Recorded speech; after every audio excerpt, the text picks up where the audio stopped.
الله الرحمن الرحیم شروع کوم په نامه د خدای چې بخونکی مهربانه دی. د پریاد فاونډیشن د طرفه عظیم شهید خان د غریب عوام خدمت کې حاضر یم. د شینکي کیمپ کې د تخبې علاقه ده، د شینکي کیمپ په نوم یادېږي، چېرته چې زموږ د افغانستان پښتانه وروڼه ژوند کوي. د هغې مشکلات تاسو ته د پریاد فاونډیشن په شیشه باندې ښایو. زموږ سره اوسئ، راځئ.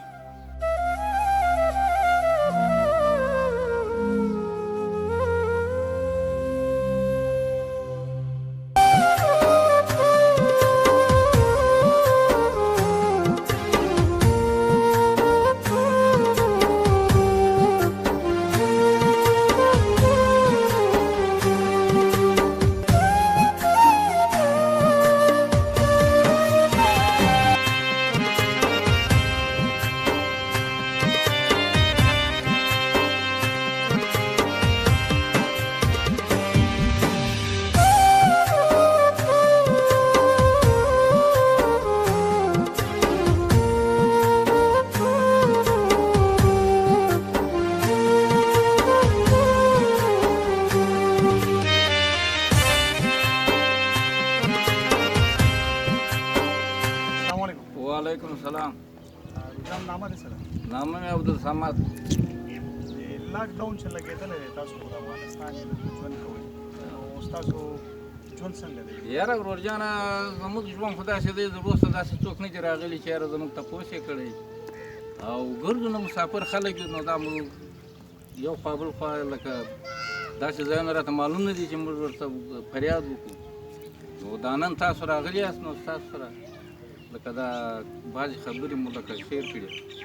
نو اصلي خبره دا ده، کنې مخکې په دې وطن باندې موږ 40 کاله کېږي چې دلته سکونات کړی. او دا یوه خبره دا درته کومه، په کار دا ده چې د دې وطن نه موږ ځو او د دې خلکو نه بښنه وغواړو. موږ د مسافرۍ او په ټیټه اوږه وګرځو، او په کار دا ده وروره چې د په جګه اوږه ونه ګرځو چې یاره. او دویمه خبره دا ده چې وطن خو دا دوی به په حالات هم وویني، زموږ دا کامري و د حالاتو ده، خو باید وویني چې یاره دې کې څه حالاتونه دي. دا د دې خوا هم کامرې نړېدلي دي، دې خوا هم ټوله په دې 100 کورو کې انشاءالله تعالی 50 کوله روغ نه دي پاته. نو موږ به ټول پاکستان ته سترګې دي، او که بار ملکونو ته یا څوک موږ سره امداد کولی شي، نو زموږ دغه حالات یې دغه موږ دغه باندې یو. نو او د کوره خو دا ډېر وخت کېږي د کوره وتلي نه یو، او مزدورۍ و دا خو هم را باندې بندي دي، وتلی نه شو. نو چې په یو ملک یو بندیز ولګېدی، مې باید چې د هغه مراعات موږ وکړو چې یاره. السلام علیکم. وعلیکم السلام. د څومره وخت نه دلته ژوند کوئ د شینکي کیمپ کې؟ د شینکي کیمپ کې یاره تقریبا 15 کاله به کېږي چې راغلي. دا وبا چې راغلی ده، دې سره څه ستونزې لرئ تاسو؟ څه مشکلات؟ یاره موږ سره مشکلات چې دا دی چې یو خو دا بارانو خراب کړو، او دویم خو دا دی چې بازارو ته نه شو وتلی، بچي هم پر کور دي، دا نن مې کوټې ټولې ونړېدلې، دیوالونه ونړېدله، او ډېر په مشکلات کې یم.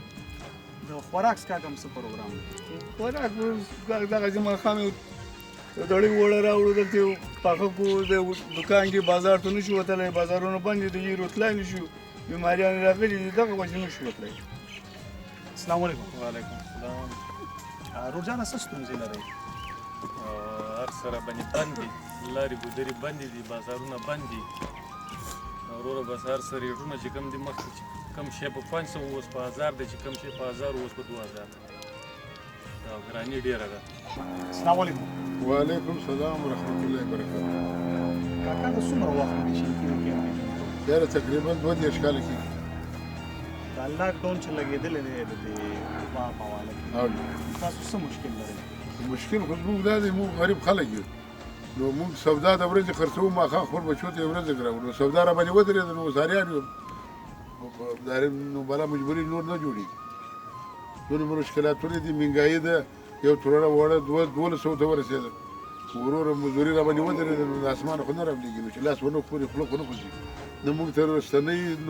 راغلي دي، نه مؤسسو څه کومه کړې، نه حکومت یو تپوس کړی دی. بارانونه دي، کوټې را باندې ونړېدې، دیوالونه دي، وایي ناستې وږي ناستې، ولکه د وړو درک موږ د کلي 15 کاله کېږي تقریبا یا 3 چې موږ راغلي دا د کلي ډاکټر دی ولا دغه اوس قرضدار دی یعنې مخامخ دی ضرور چې وایي بې ایماني ده مشکلات خو نور نه جوړېږي د مشکل ولې موږ د روزانه سودا خرڅوو او ماښام راځو او هغه بچوله یې ورځ ګټو یا شوټونه خرڅوي څوک ګلان خرڅوي څوک سندریانې خرڅوي نو زموږ خو یو غټ کاروباري خلک نه دي نو هغه خو چې لاس ودرېد خوله ولاړه ده السلام علیکم وعلیکم السلام. روزان نامه دې څه ده روزان دا لاکډاون چې لګېدلی دی نو څه ستونزې لري دا ستونزې کار ته نه شو وتلی کور نه شو دی چېرته نو بس ناست نو دا ستونزې ډېرې دي بېروزګارۍ ستونزې چې کار ته ونه ځو موږ لپاره خو ستونزه دي د خوراک حوالې سره مو څه خوراک حوالې خو دغه چې تلو به کار مو کوو راتلو به میاشت به دلته ګزاره کېدله بیا دا لاکډاون سره اوس چې کار ونه کړو نو بس خوراکي نو دغه سیسټم د الله دغه ته وناست نو ولا بارانونه دي او حالاتونه سره خراب دي کار ته نه شو وتلی نو خدای دې وکړي چې دوی ته دا ویډیو ورسېږي او زموږ د کلي سره لږ او ډېره مرسته وکړي او موږ خو ښار روزګار ته نه شو تللی نو ډېر وخت دلته اوسېږو پاکستان کې ځای په ځای مرستې کېږي هر ځای کې مطلب ویډیوګانې ګورو کالونه ګورو خلکو سره مرستې کېږي او زموږ کلي سره بیخي مرسته شوې نه ده السلام علیکم وعلیکم السلام. کاکا څه ستونزې لري دا سپینځلي خو دا مریضان دي ګرده او دا سپینځلي چې راغلي ما پته راغلي څه راغلي ټول خانه شی نه دي یو السلام علیکم وعلیکم السلام. جی داسې کار دی چې موږ خو دلته د ضلع مردان تحصیل تخبابایي یونین کونسل د پرخو ډیرۍ او یا مثال مامو خان کې باندې دا یادېږي موږ دلته شتون لرو تقریبا د 40 کالونه دلته موږ استوګنه کوو زموږ پیدایش دلته شوی دی او موږ سره هیچا هم د اوسه پورې په دې بارانونو کې یا مثال دا کومه ستونزه چې راغلې ده دا ډېره لویه چې د کرونا وایرس ورته وایي د دې وجې نه زموږ دغه کم خلک چې کم دي هغه که ځوانان دي که هغه بوډاګان دي که هغه د کار والا خلک دي یا مثال په دې بټیو کې کار کوي یا مثال دا ګلونه مولونه خرڅوي یا نور داسې درستخانونه خرڅوي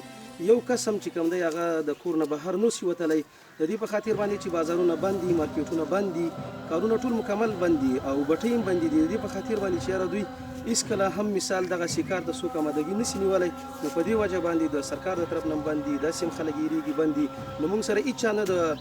خوراکي موادو په توګه باندې موږ سره چا څه خدمت نه دی کړی نه هم مثال موږ سره یې څه مرسته کړې ده او غیر چاپېره په هر طرف باندې د انصار ورونو سره د دې خلکو سره د پارټیو والا چې مثال دا پیپل دی دا نیشنل دی دا مثال پی ټي آی ده د هغوی سره مثال مکمل هر قسمه تعاون کېږي موږ چې افغانان یو زموږ غږ چې کوم دی هغه موږ خپلو مشرانو ته ملکانو ته همدغسې موږ خپلو خلکو ته چې کوم موږ سره تعلق لري چې کمیشنریټ ده د هغوی سره هم موږ اړیکه وساتل خو موږ سره لا د اوسه پورې هېڅ قسمه تعاون نه دی شوی یقینا چې مثال زموږ کمرې او زموږ کوټې زموږ دیوالونه فنایي چارفیرار کې بلا شی غورځېدلي دي موږ چې کوم دی دونه وس نه لرو چې موږ یو ګاډر واخلو موږ یو کړۍ واخلو موږ هغه تازه د خټو نه یو شی جوړ کړو موږ هېڅ قسمه وس نه لرو طاقت نه لرو او څوک زموږ سره هېڅ قسمه تعاون او زموږ اواز نه اوري د هغې به هر حال موږ اوس حتی راغلي چې 1500 روپۍ به دیاړي وای یا 400 روپۍ دیاړي اوس هغه خلک ټول په کورونو باندې ناست دي نو د هغې وجې نه دغه چې خلک بېچارهګان خلک دغه غریب خلک دغه مظلوم خلک دغه د هجرت په دیار کې چې وخت تېروي نو دوی دونه وس نه لري چې یاره ماښام موږ اوړه پیدا کړو یا مثال موږ غوړي واخلو یا مثال موږ نور داسې یو کپړو مپړې دغه شیزونه خو د خلکو نه هیر دي نو دا د اوس یو عظیم و مبارکه میاشت هم را روانه ده چې هغه د رمضان مبارک ده د روژې ده مخکې به د دې نه خلکو مسافرۍ وکړي له دې دپاره به یو شی داسې تیار کړی و د هغې دپاره به مثال خوراکي مواد تیار کړي وه چې یاره په روژه کې موږ د ورځې به روژې د شپې به وده یو مثال ذکرونه به کوو اذکار به کوو نو دغه میاشت هم را روانه ده د دې میاشتې باوجود موږ سره هېڅ قسمه خوراکي مواد نشته موږ سره هېڅ قسمه تعاون هم نشته نو په کار زموږ د پاکستان د حکومت ته دی چې موږ په دې ځای کې اوسېږو او موږ چې ډېر زیات ممنون او ډېر زیات خوشحاله یو چې دوی زموږ سره مرسته وکړي زموږ سره موږ هم داسې ونیسي لکه خپل د ملک خلک انصار چې مثال د دوی څنګه کومک او څنګه دغه ورسره کوي نو موږ هم د هغوی په نظر کې ونیسي او موږ سره دې هم دغسې مرسته وکړي او موږ سره دې هم دغسې ورورولي وکړي موږ ورسره خوشحاله یو او موږ ډېر زیات د امن په نګاه باندې د استوګنې په نګاه باندې موږ ډېر زیات د دوی نه ممنوع او خوشحاله یو نو الله جل جلاله دې دوی ته اجر عظیم ورکړي او الله چې موږ سره څوک څه کوي خدای دې هغوی ته اجر ورکړي او خدای پاک دې خوشحاله شي د شینکي د کیمپ نه مو تاسو ته د دې ماجړو ورونو درد تاسو ته وښودو د دې سره پروګرام راټولو مو مال اجازت راکوي په لوی الله مو سپارم د الله په امان